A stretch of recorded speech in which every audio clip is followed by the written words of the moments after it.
Humanitarian trucks come inside to Gaza Strip, and only for one side, only for the Palestinians. There is no humanitarian steps for our hostages over there. There is no Red Cross visiting. There is no food. There is no sign of life. We don't know who is alive there or who is dead.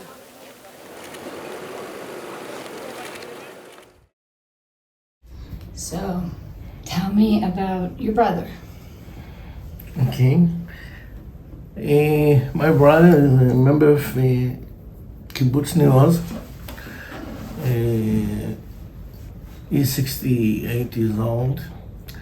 He was the maintenance man of the kibbutz.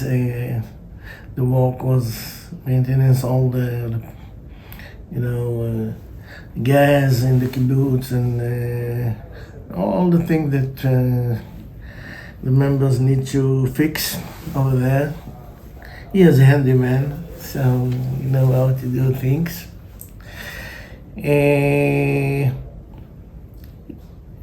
He had 2 children that live in Denmark. He is a Danish citizen also. He was married over there and divorced, comes to Israel. Do you also live in Nir Oz? No, I don't live in Nir Oz. I live in Tel Aviv. My family is, most of my family is from Nir Oz, 3 brothers, and my parents was there, so I'm not living in Nir Oz now. Yeah. And Itzik, your brother, was on the phone with you when he was in the safe room? Yeah, actually it was Saturday morning.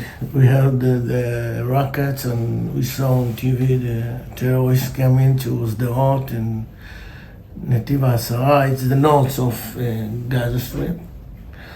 So we didn't recognize that something happened over there because it's like 100 kilometers from there. And then about 10:30, Itzik called me, and he was very nervous, very hysteric, and told me that the handle of the shelter wounded him, injured him. You don't know what's happened, why and he has a lot of blood. He was bleeding. His hand, he said, my hand is crushed. And I tried to guide him how to stop the blood and then to get him calm. But suddenly I heard noises from in the background. I didn't recognize the noises because it wasn't any language that I know, and I'm speaking Arabic, but it was just shouting. And Itzik suddenly shout, Dani, this is the end, this is the end. And the phone call disconnected. I didn't know which end is meaning, yeah. And I text to my husband, niece, to go to see what about Itzik because he's bleeding on the shelter. And he texted me back and said, Dani, I already killed 2 terrorists. They are lying in my living room. This is your niece's husband? Yeah. And they threw on me already 4 hand grenades. And he needs to help himself. If somebody get out, he's dead. At that moment, I realized that what I saw in the morning in Sderot it's actually all attack all over the kibbutzim and all over the West Negev, And I tried to do anything to find what about Itzik. And I made an examination to his phone to see the signal of the phone. And we saw that half an hour after he talked with me, the phone crossed the border to Gaza. And at that moment, I thought that he was he taken hostage, but I didn't, or just his phone go to Gaza. And after afternoon, when the army come inside, I asked them to go to Itzik's room and see what about him, because he was wounded over there. We thought he was there, and they just told me that there is nobody in the room, and there's a lot of blood over there, and, but he wasn't on the room. I asked them if they're evacuating something to hospital maybe, or they said no, nobody was taken to the hospital, and he probably kidnapped. And when was the first time that you had confirmation that he was kidnapped? The army came 2 weeks after that, and they told me that they made also a phone examination for the signal phone examination, and they saw that 4:30 he was in the middle of the Gaza city. I was in the police a lot of years, and I served in Gaza, and I know Gaza very well. And when I saw where is the phone, I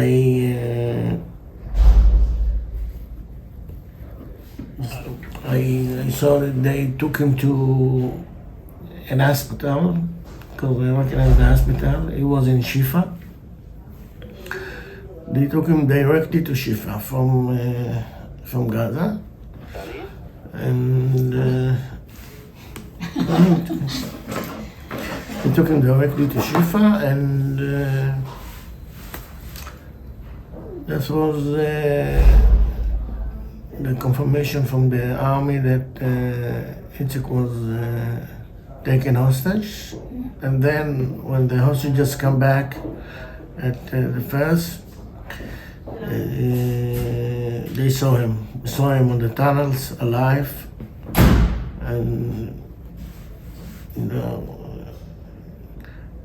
not in a good shape, but he was alive and he was talking, and his hand was okay. His hand had been treated at the hospital, or he just was in the hospital because that's where they were holding him? He was in the hospital, and then when the army came to the hospital, close to the hospital, they just run away and go with the terrorists to the tunnels. And from there, we didn't hear nothing in about months. Months over there, it's unimaginable. Did Neely see him when Neely was there? Was she able to take care of him? And is he with Alex? Do we know if they're together? They're brothers-in-law, yes. Yeah, he was together with others, yeah, on the tunnel. They saw him, they speak with him. So, yeah, it was. And has any medication? Do you know if any medication has gotten to the hostages? Or? Yeah. No, they didn't get any medication till now. He is now on the list that need to get medication. I don't believe that they will give them medication. It's just a spin of, Qatar need to show all over the world that they have any, humanity values. If they built Hamas, Qatar is Hamas. Yeah. So there are still several people from Nir Oz there. And then there were other members of the family who were in the kibbutz. You were saying that your niece's husband, my sister, your sister, yeah, your sister's husband was kidnapped. Yeah, they are divorcing, but he's the father of a child. And he was kidnapped also, Alex Danzig. Yeah. His physical situation is very bad. He's not in health. He get a heart attack, very serious heart attack. And he needs also medical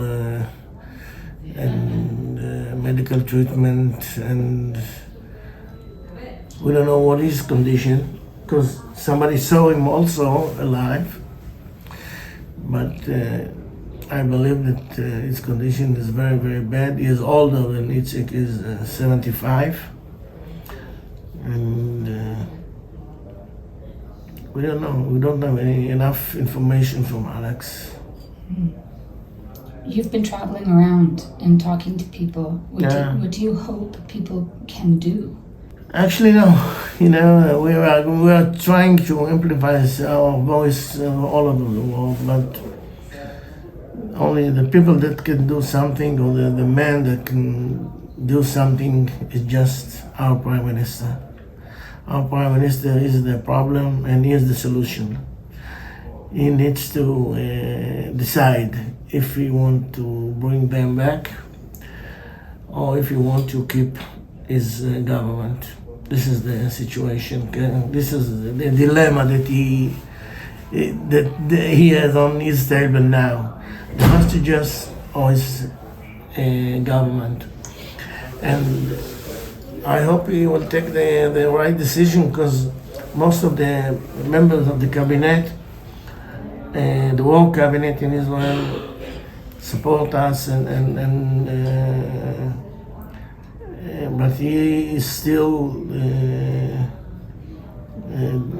want to be on power, and still want to be the prime minister, and he goes with the radicals like Ben-Gvir, like Smotrich, that vote against the release of the first release of the hostages.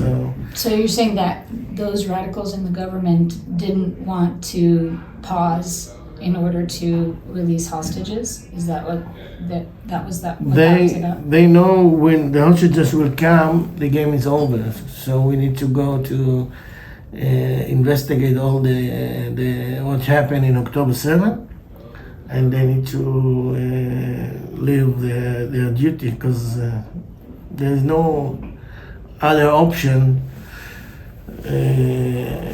The government will fall down, and we need to go to election or something like that. I see. So you're saying that once the hostages come back, if the hostages were to come back, then there would be no need for this unity government, and people would vote him out. So you think that he's doing something to prevent the hostages from coming back? Yeah, of course. We know that he do it for sure, because he had a lot of chances and a lot of suggestions on the table, but he denied all of them. So what were the options? They need to bring the hostages back. There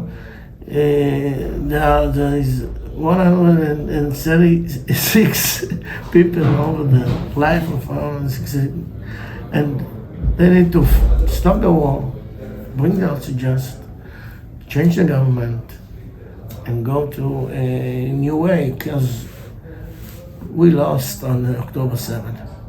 We need to admit it. We lost. And this is the pay for this lost. We don't have any chance, because if those 136 people will die there, Israel will be in a very, very big moral problem and a value problem, and we can't, we can stand against our enemies, because the society here will be just break down. So what's the offer that ought to be made, do you think, to get the hostages home? Any offer. They need to be back. We gave them a chance. Isai told us, I will bring them parallel the military activity. And we trust him. Say one on one, But after 100 days, it was 0-0. The Hamas still there, the hostages still there. You mean there was an option to do a trade of prisoners again? To do more prisoner trades for hostages? I don't know what deals what, but if he said that the target of the war was to defeat Hamas and bring the hostages. We are now 107 days with Hamas and without the hostages. So the target didn't succeed. It didn't succeed to get the target. So now they don't have any time anymore, They just live on luck. No time. The time is over. So we don't have any time. Now you need to pay for what he did, or for what he allowed in October 7. This is the pay. Just stop the war, bring them back, and So you think that if the military operation stopped, then the hostages would come back? we think if the operation will stop with a deal with the Hamas, then we need to release maybe the prisoner here and other conditions that will be in the deal, but we need to bring them without any condition. We need to bring them without any condition, because if they will die there is no war picture that he want to achieve or something like this. If they will die over there, Israel will be on a big problem. Big problem. I know you need to go, but before you go, can you just tell me a little bit about all of the family members who live in Nir Oz and what happened to all of them? Itzik's nieces and nephews and their children. Nir Oz was the only kibbutz that the army didn't get in. No terrorist was killed by the army. The army wasn't there. The terrorists just did what they did. They took 80 hostages. They killed more than 30 members and just leave the kibbutz. When the army came, there was no any terrorist in the kibbutz. So, and this is a quarter of the kibbutz. One of four the kibbutz is also died. So this is all the kibbutz. The kibbutz is I don't know if we can build up again himself, but my sister is already living in the north now with their daughter. My nephew goes to Sde Boker and live over there, and they try to keep the community, but That sounds like they're very but scattered. it was so big hit over there, so I don't know if they can recover and come back to the kibbutz. Your sister, who went north, is married to Alex Danzig, and he is a hostage. Was your sister there when this happened on October 7th, or was she somewhere else? She was there on the shelter, handing the door for 6 hours to a grandchild. Grandchild was inside with her. And She had two grandchildren with her. Yeah. Right? Yes, two girls. two girls Yeah. and was with her in the shelter, and they shut them through the door, but she didn't open the door. About 6 hours she just took the handle over there and she saved them. She was here over there, she just saved them. And why was Alex not also in the shelter? Alex was in his house. They don't live in the same house. They live in separate houses. Right. And it just,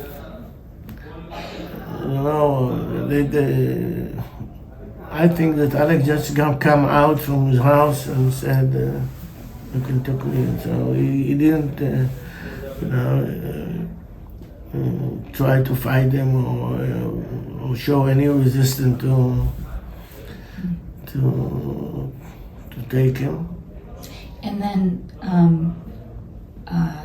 he also has, your sister and Alex have a son who also lives there, right? And a daughter?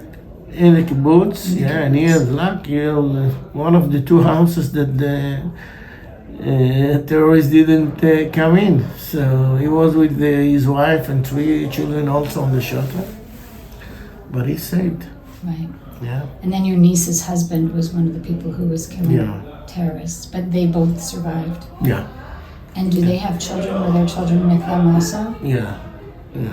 So how many family members total were? Total, it's become like 20. Wow. Yeah.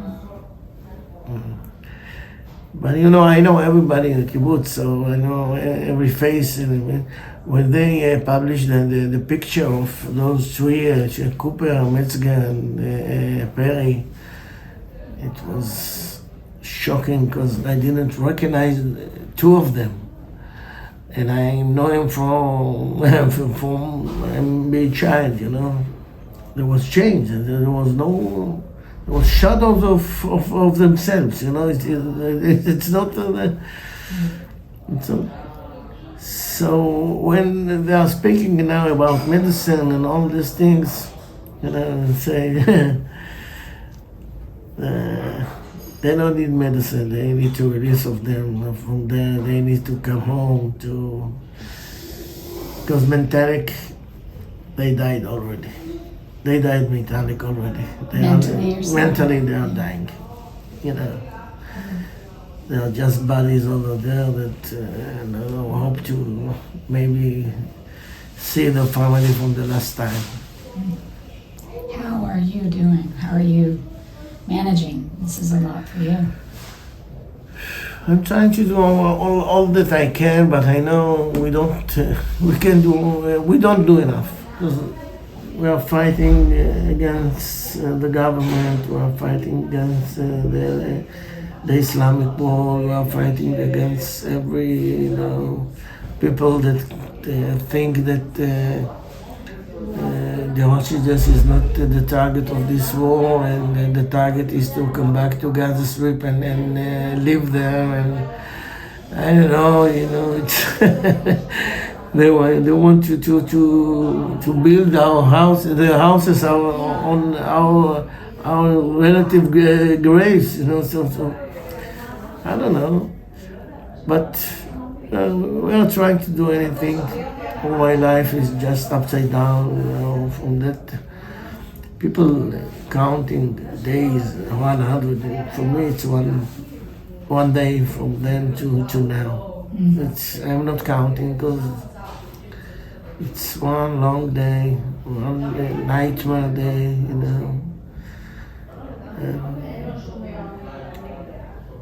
But we don't have any choice because they over there in Gaza Strip suffer more than us here. So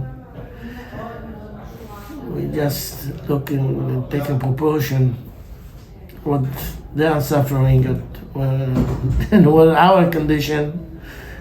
So we can do more, and we will do whatever we can. People around the world who aren't here, what can other people do? I mean, you're going around the world talking to people to tell them about your brother and the conditions. What can people in other countries do? I don't know, just boost, they need to support us. They need to boost our voice. They need to talk with anybody that have influence in their countries. Governments,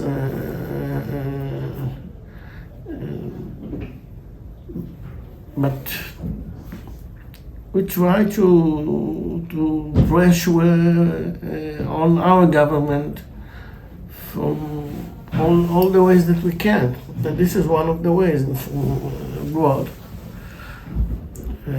Because of that, we are talking about it. We need to press Israel, we need to press Egypt also, Qatar also. So we go to countries that can help us. You're a scholar of Arabic studies, yes? Yeah. Is there any help from the countries that are part of the Abraham Accords? they are just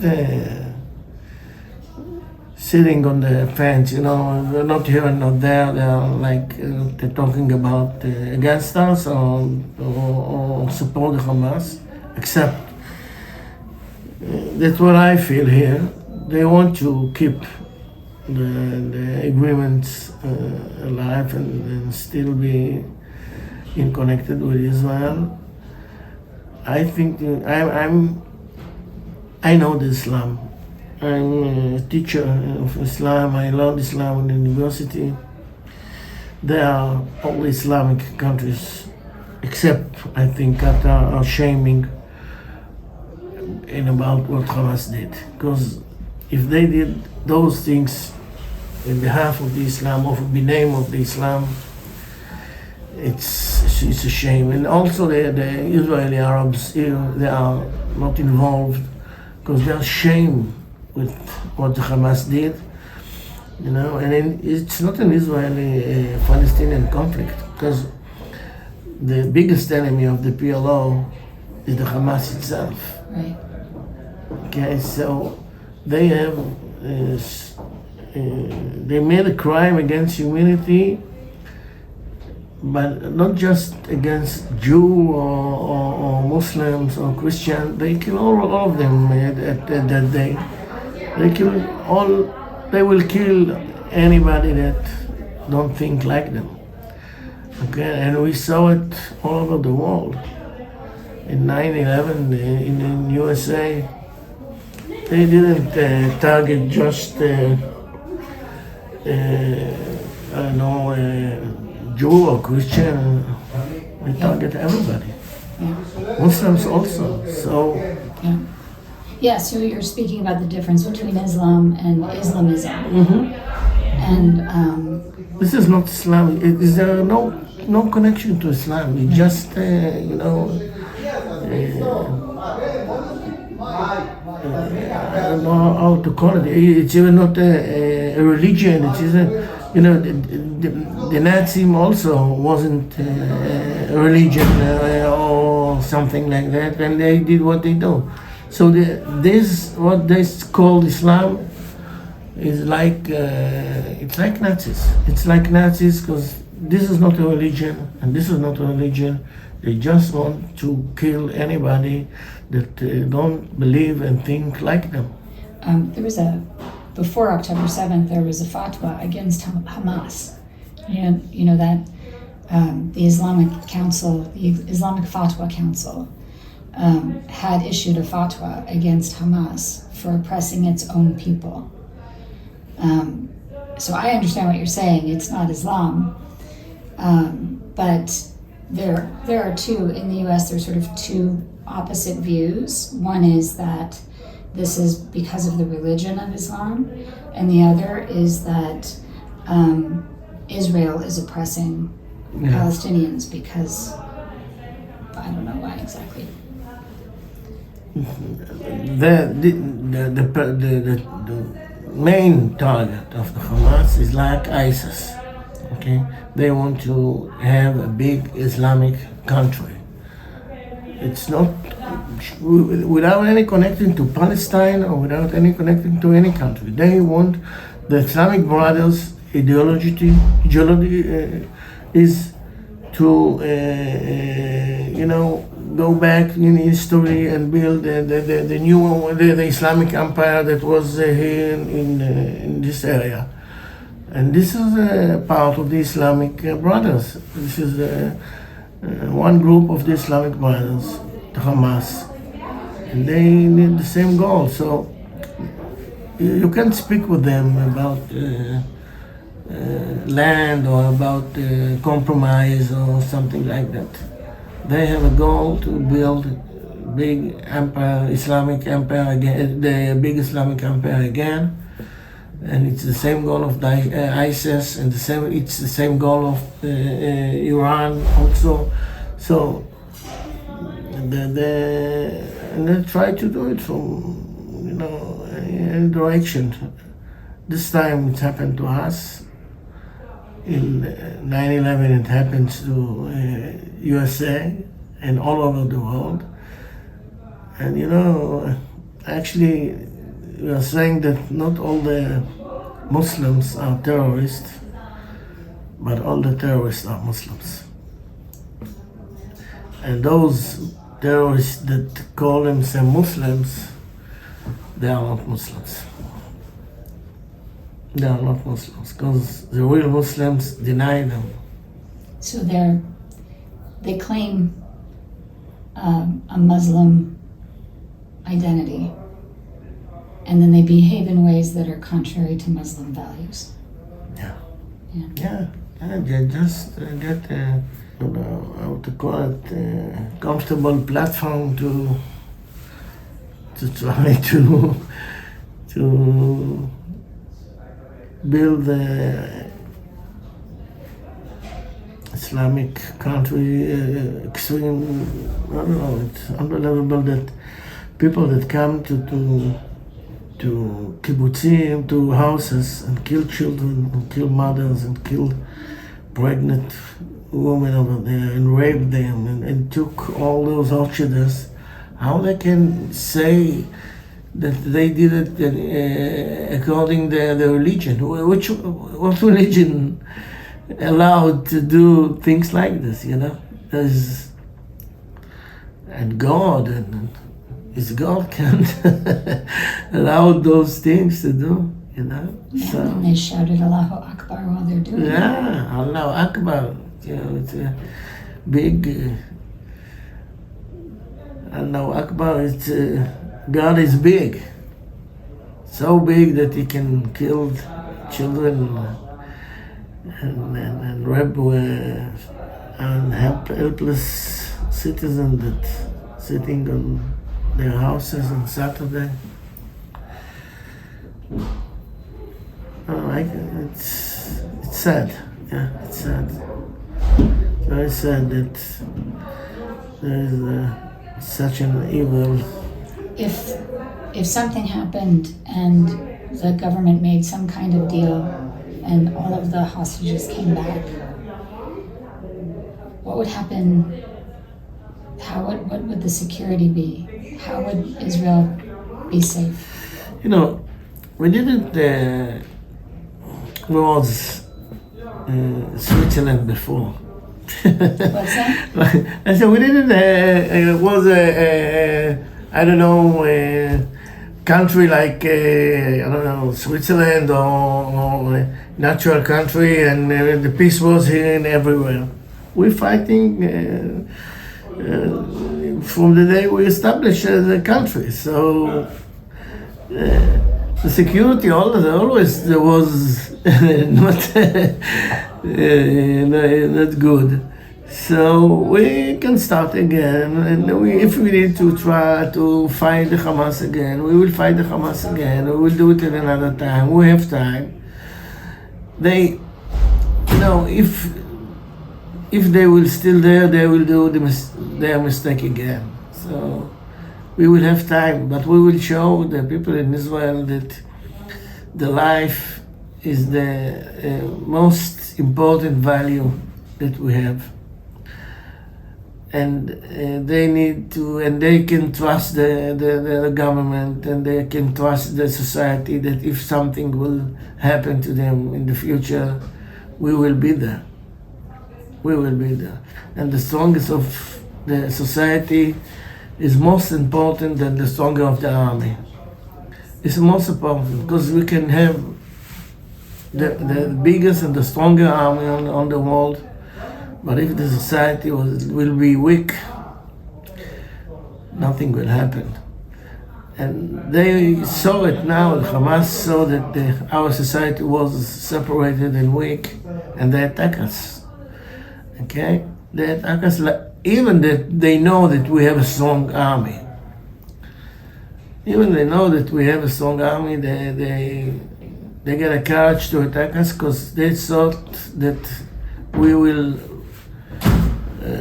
break down from in the society itself, and we can stand this attack. So before October 7th, there was a big movement for reservists to not not show up for reserve Yeah, duty. so now we saw together we will win, and now we said we are all united. But I hope it will be also like that after the war, because people to change, people needs to be something dramatic, and I hope that October 7 was dramatic enough to do it. Yeah. Amen. Amen. Thank you very much. Thank you.